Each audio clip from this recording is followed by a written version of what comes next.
Okay, by popular demand, we are doing a video this afternoon. Johnny? Yes, honey. I'd like to actually. I would love to unwind a little bit more with you and do a regular reading later and have some free flowing guests coming and going.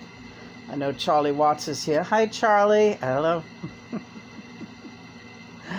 I saw you got my new card. Yeah, I got a good Charlie Watts card. Definitely, that we'll get that up later. Hi, Freddie is here, and everybody. Robert Palmer is here. George is here. Short shrift, George. Lena, you laughed. Yeah, we heard you laughing. Yeah, John was dying. I love when John is laughing. We were remembering one of the first shows we did with George. Oh, why can't I remember it now? Oh, when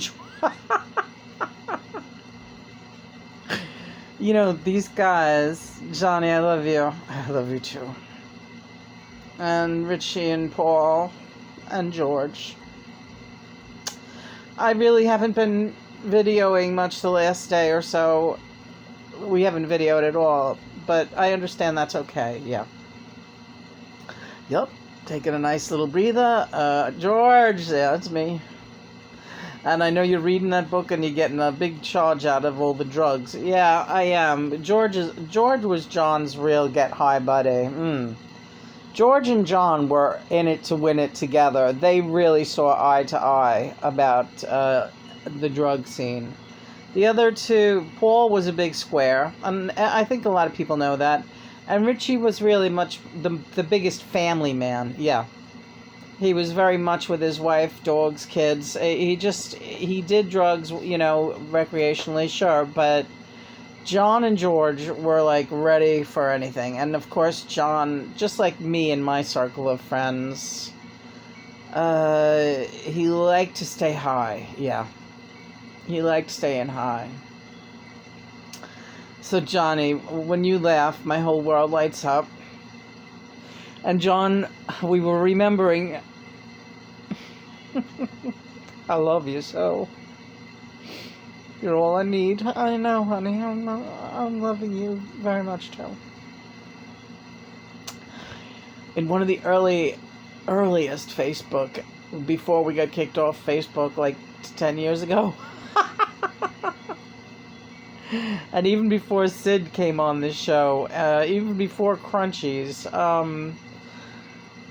George used to really take pot shots at Christopher Stewart Sutcliffe. But, you know, Christopher, the guy that I am married to and live here with, right? And George, one night, he was like bantering with Christopher, and then at the same time, Chris was sewing holes in his old socks. He was fixing holes in an old pair of socks. And George said to him, "Look at him, there he is, donning his socks in the night." If you remember that lyric out of Eleanor Rigby, donning his socks in the night when there's nobody. It made me laugh so hard remembering that, because that was the way George tossed that off was so funny and so George, and it really bolstered my excitement about channeling these guys. Just they're so funny, and you know, not only do I have Johnny as my twin flame, but all his best friends are here too. And they're my friends, too, and it's just an extraordinary experience. Well, I will tell you one thing, honey, and I do agree 100% with how you feel. It is an extraordinary experience. Every day is a new and exciting thing for me, too. It really is, honey. But the next time someone addresses you on Quora and asks a point-blank question about our relationship, you can tell them that Johnny said, "Hey, why don't you introduce yourself first," instead of just throwing the fucking question at me like, "Did you know John when he was alive? Hey, what happened to hello? How are you?" Hi, let me introduce myself. This is my situation. I don't even know a GD thing about you. Yeah, people are rude. They just think that because you're on Quora, that they could just say whatever they want to you, and like they don't even like I don't know what is. There's no manners. Like I would never just go on someone's Quora page and say, blah blah blah, and just like ask them about their relationship, But they're all just Johnny. They're all just interested in you because of the celebrity aspect and the fascination with you. Well, I'm tired of it, and the next time, you let me handle it. Alright, and if they don't like it, it's too motherfucking bad. I'm sick of people just talking at you and demanding answers from you. We have a huge blog, over 700 entries, or whatever, if you count all the YouTube videos, that's over like 2,000. We have a Quora page that's been in effect now for ages, and no one needs you to spoon feed them information anymore. If they know how to Google, they can find all the information they need on our blogs, where we supply the links every day, not to mention our Twitter site, and our bloody Facebook site, and our bloody Instagram site. We're all over the fucking internet. So don't ask little rude questions and expect Lena to drop everything and fucking wipe your hiney for you. Thanks, John. Yeah. Hey, Richie. Yeah, that was the main reason he wanted to film this video, Lena. He's always sticking up for you. Yeah. And I know you don't think she was rude per se, this person, but it was. Just common decency is something that needs to be, stressed. You're not putting up with any less. You're John's woman. You're not putting up with less than that. Alright, I agree. It does give me stress when people treat me that way, and I tend to shove it under the rug, but you're right. I should say, pardon me, and I shouldn't need John to stick up for me either. I should learn how to do it for myself. Like, why are you talking at me like that? Hello, do I know you? You're asking me these questions, like, in such a way like you deserve the answers? The answers are all there. You're too lazy or something. And how I know John from the 1970s, it's an old story, and I'm not going to spoon feed you this story. It just so happened that there is an earthly connection. I was with John at some point in the 70s. And that's as far as I will go. And I'll tell you why. It's none of your fucking business out there, really, what happened. A while back, we talked about it a little bit, and John pretty much ordered me to clam up. Something's got to be ours, Lena. Something has to be ours, right?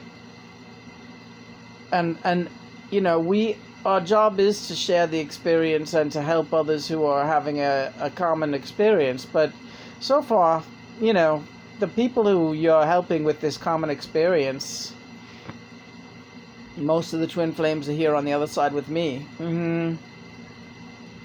And with one left dangling down there, just like you. Right. How long's this gonna go on? It's alright, honey. We're wrapping up. That's true, too.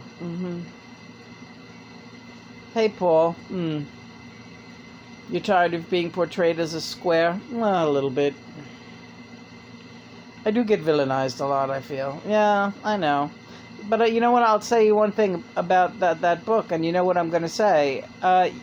If you didn't want people talking about that you did LSD, you shouldn't have told the reporter that you did. It's not the reporter's job to be candid. It's yours. It's your life. I know. I was trying to talk my way around it. It didn't work. No, it was not a good excuse.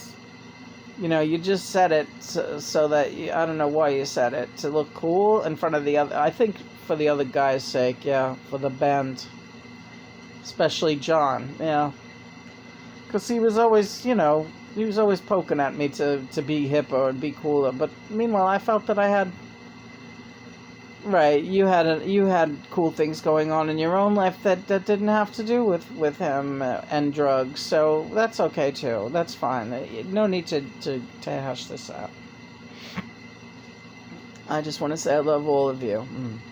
And the book is very interesting. Yeah, it is good. I'm enjoying it too.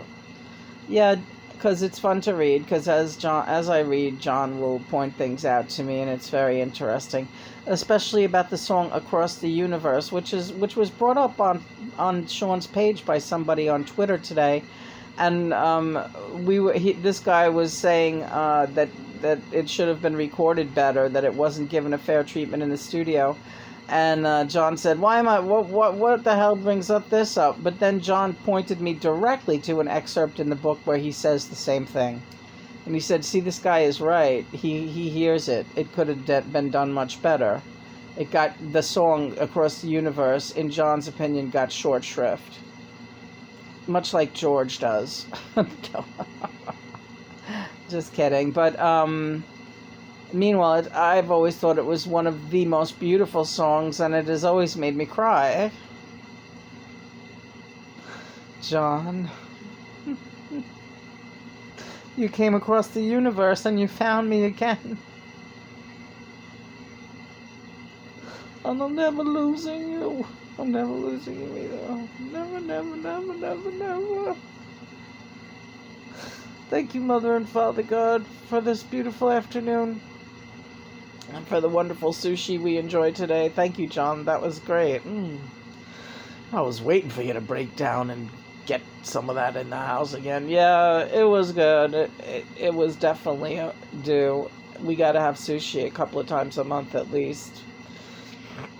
We could afford to have it more, but you insist on giving any spare money to the animal shelters, and I ain't gonna fight you on that. Right.